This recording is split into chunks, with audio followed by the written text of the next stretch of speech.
स्वर्गीय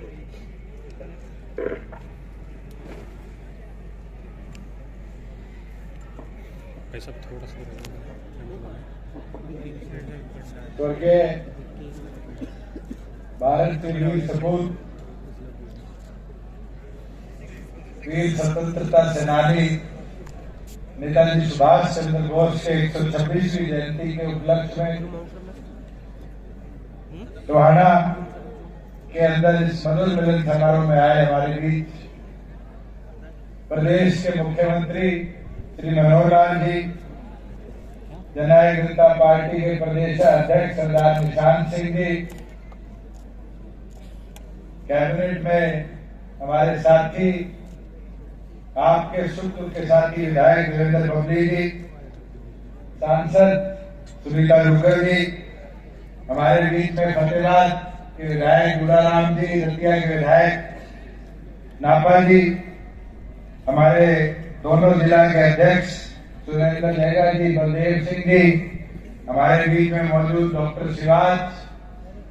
हमारे बीच में मौजूद चेयरमैन एससी फाइनेंस कॉर्पोरेशन भाई पवन जी, तमाम मंच पर बैठे हमारे सम्मानित सदस्यगण और टोहाना के कोने कोने से आए बुजुर्गों, मेरी माताएं, बहनें, युवा साथी, आज 2 साल बाद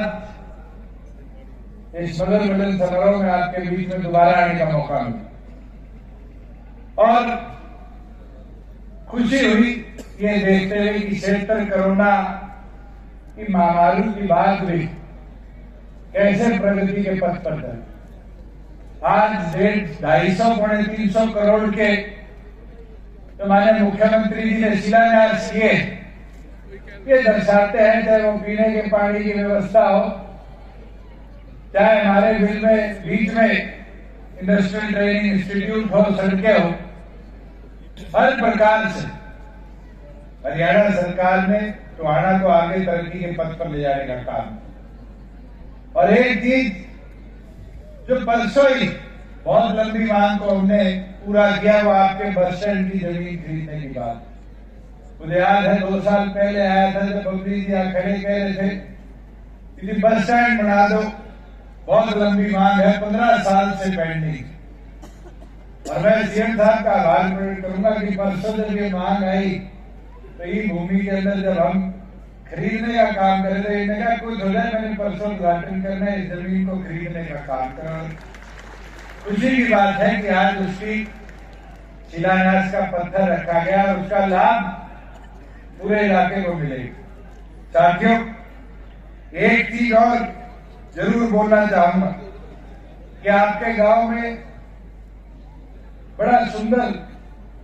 डेवलपमेंट इस पार्क की, कम्युनिटी सेंटर की, इसकी करी गई और ये मॉडल पूरे प्रदेश में रेप्लिकेट किया जा रहा है। आज चौपाल का जमाना नहीं रहा जहां हम बात करते हैं कि समाज की चौपाल बनाओ, बारात को रोकने के लिए सब लोग सम्मिलित हो। बारात जरूरत है कि गांव के लोगों को मैरिज प्लेस ढूंढ के शादी ना करानी पड़े, ऐसी व्यवस्था गांव में बने। और हमारा प्रयास रहा है, आप गुड़गांव चले जाओ, जींद चले जाओ, आज टोहाना में आपके यहाँ इतना खूबसूरत बन रहा है। ये व्यवस्था धीरे धीरे बनेगी, पर इसके साथ साथ आज ग्रामीण अंचल में शिक्षा का स्तर बढ़ाने की भी जरूरत है। आज आपके यहाँ से कोई टोहाना पढ़ने जाता है तो उसको कम से कम साइकिल पे भी आधा घंटा जाने का और आधा घंटा पढ़ाई के लिए आने का लगता है। 1 घंटा जीवन का खराब होता है। और वही शहर में बैठे हुए आदमी को व्यवस्था में सुधार है कि वो 5 मिनट में ट्यूशन पहुंच जाता है, कोचिंग के लिए पहुंच जाता है और 5 मिनट में आ जाता है। और उसके लिए हमारी सरकार ने प्रयास भी किया है और उसको गति के साथ आगे ले जाने का भी काम कर रहे हैं कि प्रत्येक गांव लेवल पर जहां पढ़ी लिखी पंचायतें तो हमने बना दी, वहां लाइब्रेरी की व्यवस्था हम करने का काम करें, जिस व्यवस्था से गांव के बच्चे को भी कॉम्पिटिटिव एग्जाम की किताबें लेकर अफसर बनाने का जो सपना हमारा है, उस सपने को पूरा करें। और केवल मात्र यहाँ का नहीं, वो सपना हरियाणा प्रदेश की नौकरियां या केंद्र की नौकरियां तक सीमित नहीं, चाहे वो पंजाब की हो, चाहे वो राजस्थान की हो, चाहे उत्तर प्रदेश, मध्य प्रदेश की, उनके अंदर भी अपनी हिस्सेदारी डालने का काम करो। मैं अभी आपके गवर्नमेंट हॉस्पिटल के लोगों को तिराई योजना के बारे में बोलते सुन रहा। हरियाणा ने वो मॉडल बनाकर दिया है। मैं एक चीज बोलूंगा, सीएम साहब का ये सपना भी था कि हमारे यहाँ अंतिम व्यक्ति तक कैसे बेहतरीन लाभ पहुंचे, और हमने पिछले साल बीपीएल की जो सीमा 120 पूरे देश में है उसको बढ़ाकर 180 करने का काम किया। और इनका धन्यवाद है कि इन आयुष्मान को भी उसके साथ जोड़कर 1,80,000 तक हर गरीब आदमी के परिवार को 5 लाख तक का बेनिफिट पहुंचे व्यवस्था बना। और 5 लाख केवल मात्र हरियाणा ही, देश के किसी कोने में कोई बीमार हो जाए, अगर आपका वो दिलाई आयुष्मान कार्ड है तो उसका पूरा लाभ देश के किसी भी अस्पताल में हरियाणा प्रदेश का एक नागरिक उठा सकता है। ताकि इसी तरह राशन कार्ड की बात की, वो दिन मुझे भी याद है जब मैं सांसद था, लोग आते थे जी एडीसी को फोन कर दो पीला राशन कार्ड बना दे। आपके यहाँ तो सरपंच से लेकर हर प्रकार तक सिफारिश चलती थी कि आयुष्मान कार्ड बना दो, आयुष्मान ये पीला राशन कार्ड बना दो, और कापियां लेकर घूमते थे। आज क्या व्यवस्था है, अगर परिवार पहचान पत्र में किसी के परिवार की आय को आज 1,80,000 पर हम वेरीफाई कर देते हैं, तो अपने आप हरियाणा सरकार उसको पीले राशन कार्ड की बीपीएल परिवार की श्रेणी में डालकर सारी सुविधाएं देने का काम करती है। उसको 20 रुपए का फॉर्म भरकर किसी दफ्तर में जाने की जरूरत नहीं, आज घर बैठे उसके परिवार की अगर आय 80 से नीचे है तो उसको ये सुविधाएं देने का काम हमारी सरकार कर रही। साथियों, एक चीज और आपके बीच में रखना चाहूं कि एक कदम हमने उठाया, और वो कदम देश के अंदर जहां 1 डिस्ट्रिक्ट 1 प्रोडक्ट का कि एक जिले के अंदर एक उत्पाद बढ़ेगा,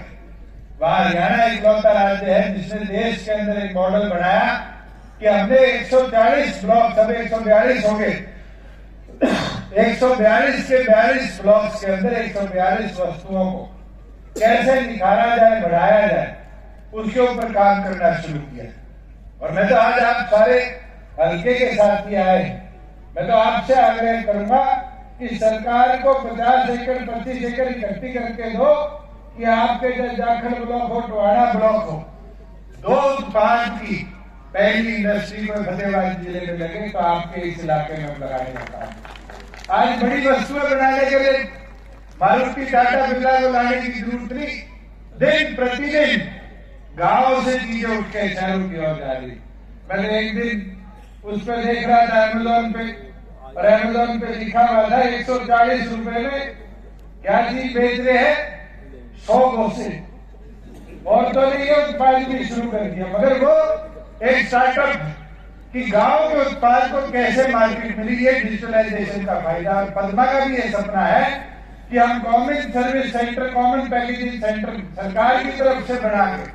और आपका तो डी ब्लॉक में आता है, 85% तक इंफ्रास्ट्रक्चर कॉस्ट हरियाणा सरकार देगी, जो वहां पर खड़े होने के लिए प्लग एंड प्ले के अंदर इंडस्ट्री आएगी, और इंडस्ट्री को एक सुनहरा अवसर देगी कि टोहाना से जाखड़ ब्लॉक से उठ के प्रवस्त हुए और दिल्ली, मुंबई, विदेशों तक इन बड़ी बड़ी कंपनियों के माध्यम से भिजवाने का काम करता है। एक चीज और, जहां पहले हमारी फर्दों के लिए हमें जगह जगह घूमना पड़ता था, नकल लेना पड़ता था, 1.5 महीना पहले हमने केंद्र सरकार से एक सॉफ्टवेयर लिए, और आज उस सॉफ्टवेयर का ये फायदा है कि अगर कोई अपनी फर्द हरियाणा की किसी भी जिले की निकालना चाहता है तो जमाबंदी की जो हमारी वेबसाइट है उस पर जाए, और उसके बाद वेरिफिकेशन के लिए आपको किसी के हस्ताक्षर की जरूरत नहीं। आज तो ये हालत है कि हमारे पटवारी भी ओवरबर्डन, उनको ढूंढना पड़ता है कि कौन से गांव में है, क्योंकि उनके हल्के बड़े हो गए। आज उस व्यवस्था को डिजिटलाइज कर दिया गया कि आप ऑनलाइन जाकर डाउनलोड करोगे तो उसको QR कोड के साथ, डिजिटल साइन के साथ हमने वेरीफाई करने का काम किया, और बैंक तक उसको वेरीफाई कर, सरकारी अफसर तक उसको वेरीफाई कर उसको डिजिटली पकड़ने का काम करेंगे। साथियों, इसी प्रकार से एक चीज अभी नापा जी भी कह रहे थे, जब बबली जी बोल रहे थे हमारी नदियां टोहाना रोड, मैं तो सीएम साहब को कहूंगा, उसमें तो हमने कह दिया था जिसको अनाउंस कर जाओ, तो इसमें 50 लगे, चाहे 60 लगे, चाहे 70 करोड़ लगे, इस सड़क का निर्माण भी हमें जल्द से जल्द करवाना पड़ेगा, क्योंकि एक भी दो विधायक हमारे इसके अंदर सहमत भी है और मुझे लगता है कि इस पूरे जंक्शन की कनेक्टिविटी को और बेहतर भी बनाएंगे। मैं एक चीज आपकी सरकार में लाने का काम करूंगा कि केंद्र सरकार की जो कमेटी ऑन इंफ्रास्ट्रक्चर है, जिसको माननीय प्रधानमंत्री जी हेड करते हैं, उनने हमारा एक नया एक्सप्रेसवे को मंजूरी देने का काम किया है, जो सिरसा के डवाड़ी के चौटाला से शुरू होगा और पानीपत या समारगा के बीच में जाकर खत्म होगा। वो भी जाएगा तो आप तीनों विधायकों के हल्के के बीच में से जाएगा, रतिया से घुसेगा, भूना छूता हुआ और आपके उकलाना होता हुआ और आगे पानीपत की तरफ जाएगा। तो आने वाले समय में आपको भी तैयारी करनी पड़ेगी कि इंडस्ट्रियलाइजेशन की ग्रोथ हमारे इस क्षेत्र के अंदर भी और बेहतर तरीके से हो। और मैं तो अंत में इतना बोलूं कि साथियों, 2 साल पहले आपने यहां जब मैं आया, जब कहा कि विकास कराओ, हमें ताकत दो, ताकत तो सरकार ने दे दी, मंत्री भी बना दिया, विकास भी करा दी, पर आपकी जिम्मेवारी भी और बढ़ती, जिम्मेवारी कम नहीं होती और उस जिम्मेवारी को समझदारी के साथ निभाने का काम आपने करना। और मैं तो उम्मीद अपेक्षा करता हूँ कि वाड़ा की जनता ने जैसे पहले मजबूती दिखाने का काम किया, आने वाले भविष्य के अंदर भी इसी मजबूती और इसी ताकत के साथ हमें मजबूत करने का काम करें। मैं तो आप सब आए, आपने आने पर जो प्यार सम्मान देने का काम किया, उसके लिए आपका आभार, अभिनंदन करता हूं। और एक ही विनती सीएम साहब से भी करूंगा कि आज आप आए हो, इन्हें मांगे तो खूब रखी है, मगर एक चीज जरूर आज मांगों के साथ ये बताकर टवाड़ा को जाना कि जो विकास हमने कराया है, आने वाले समय में इसको और बेहतर तरीके से इन्हें संभाल के रखना। हम तो इंफ्रास्ट्रक्चर बना देते हैं, उस इंफ्रास्ट्रक्चर को आगे कौन लेकर जाए, ये जिम्मेवारी मुझे लगता है हमारी नागरिकों के तौर पर ज्यादा। आज ये कम्युनिटी सेंटर बन जाएगा, सरकार के 2-2.5 करोड़ रुपए इस पर लग जाएंगे, मगर इसके बाद इसकी मेंटेनेंस अगर नहीं कराई तो फिर इतने बड़े सफेद हाथी को बनाने का भी कोई काम नहीं करेगा। आज सड़कें तो हम बना देंगे, पर उन सड़कों का उपयोग ना हो तो उसका डेवलपमेंट से कोई वास्ता नहीं होता। आज स्कूल तो हमने बना दिए, मगर सरकारी स्कूलों में हम अपने बच्चों को नहीं डालते, हम अपने बच्चों को प्राइवेट स्कूलों की तरफ ले जाकर उन स्कूलों को बंद होने की कगार पर ले जाने का काम कर रहे हैं। तो मैं ये विनती आप सबसे भी करता हूँ कि सरकार की ओर से जो प्यार, जो आपके यहाँ डेवलपमेंट करी जा रही है, उसको और बेहतर तरीके से ले जाने की जिम्मेवारी अगर किसी की साथियों है तो आप सबकी है। मैं तो पूर्ण सभी साथियों का जो मंच पर बैठे हैं, मैं 2-4 साथियों के नाम भूल गए, कुलदीप कुलरिया जी हमारे राष्ट्रीय सचिव भी बैठे, मैं इनका भी अभिनंदन करता हूँ। मैं उम्मीद करता हूँ कि दोनों संगठनों ने जिस तरह मिलकर काम किया है और इस 3.25 साल के अंदर प्रदेश को उन्नति और प्रगति के पथ पर ले जाने का काम किया, एक विजन दिया है, जिस विजन के अंदर चाहे वो जहाज को हिसार से ले जाकर दुनिया के अलग अलग कोनों से जोड़ने की बात, चाहे ग्लोबल सिटी के माध्यम से देश के प्रत्येक इंफ्रास्ट्रक्चर डेवलपर को, दुनिया के बड़े बड़े इंफ्रास्ट्रक्चर डेवलपर को गुड़गांव की धरा पर हम लाने का काम कर रहे हैं, चाहे प्रदेश के अंदर हमारी कुरुक्षेत्र की धरा को, इस पावन धरा को ऐतिहासिक बनाने का काम कर रहे हैं। मुझे लगता है कि आने वाले 2.5 साल भी इसी तरह प्रदेश को कैसे आगे ले जाने के विजन के साथ हम बढ़ रहे हैं। प्रदेश आज देश के मध्यम साइज राज्यों में प्राथमिक तौर पर गिना जाता है, पर मैं ये विश्वास दिला देता हूँ जो हमारी सरकार का विजन है, जो हमारा विजन है, हम आने वाले भविष्य के अंदर हरियाणा प्रदेश को सभी राज्यों में पहले नंबर पर लाकर प्रगति के पथ पर चलाने का काम करेंगे। आप सब आए, आपने नेताजी सुभाष चंद्र जी बोस की आज जयंती पर जो इकट्ठा होकर देशभक्ति की प्रेरणा देने का काम किया, मैं इसके लिए आपका आभार प्रकट करता हूँ। जय हिंद।